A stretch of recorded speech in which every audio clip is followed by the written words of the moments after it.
When I opened the front door, the air inside felt wrong. It was quiet, too quiet. Not the peaceful kind, but the kind that makes your stomach twist. I called out. No answer. Then I saw her, Grandma, slumped in her recliner, pale, lips dry, breathing shallow.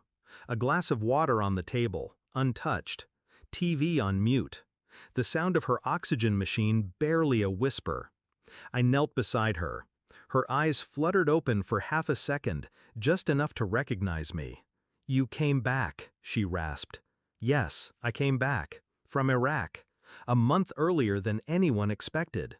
I checked her pulse. Weak. She hadn't eaten in God knows how long.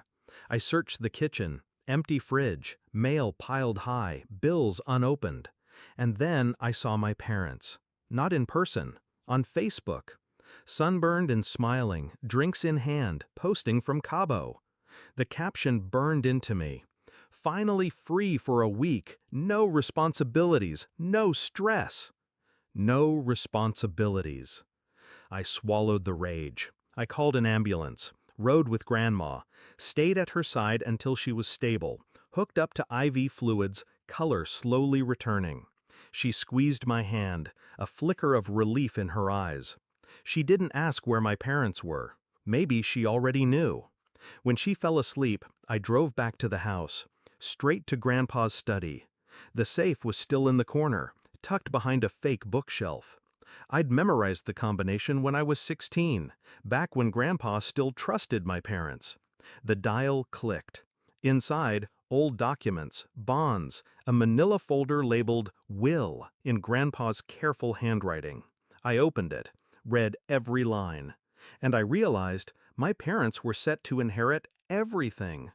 Grandma, too frail to argue, had been manipulated into signing an updated version after Grandpa died. The house, the savings, the land, it was all theirs, unless the will changed again.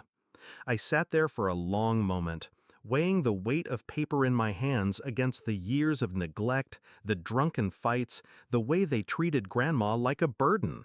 Then I picked up my phone. I called Mr. Dalton, Grandpa's old lawyer, a man who owed me more than one favor.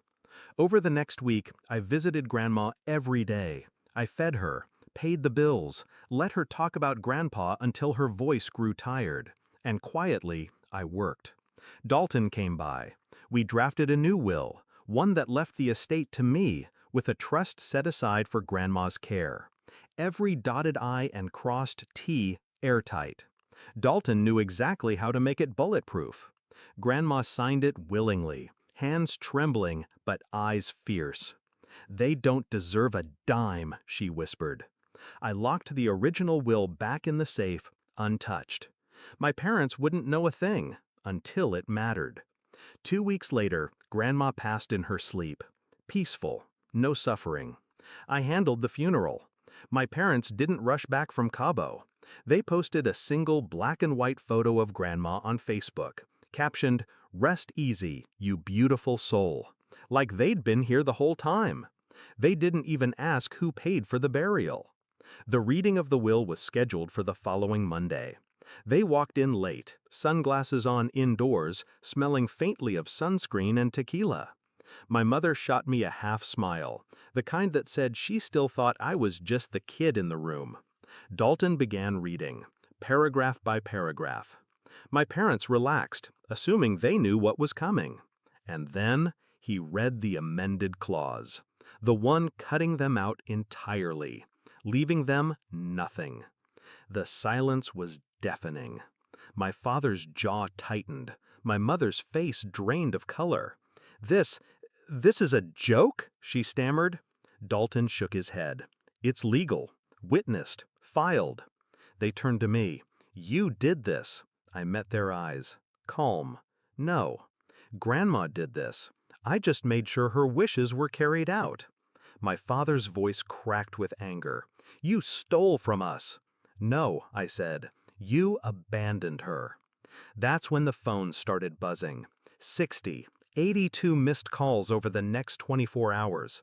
My mother's frantic voicemails, my father's furious texts. "We need to talk." "You can't do this! Where are you?" I didn't answer. Instead, I blocked their numbers. The house is mine now. The land, too. I set up a scholarship fund in Grandma's name.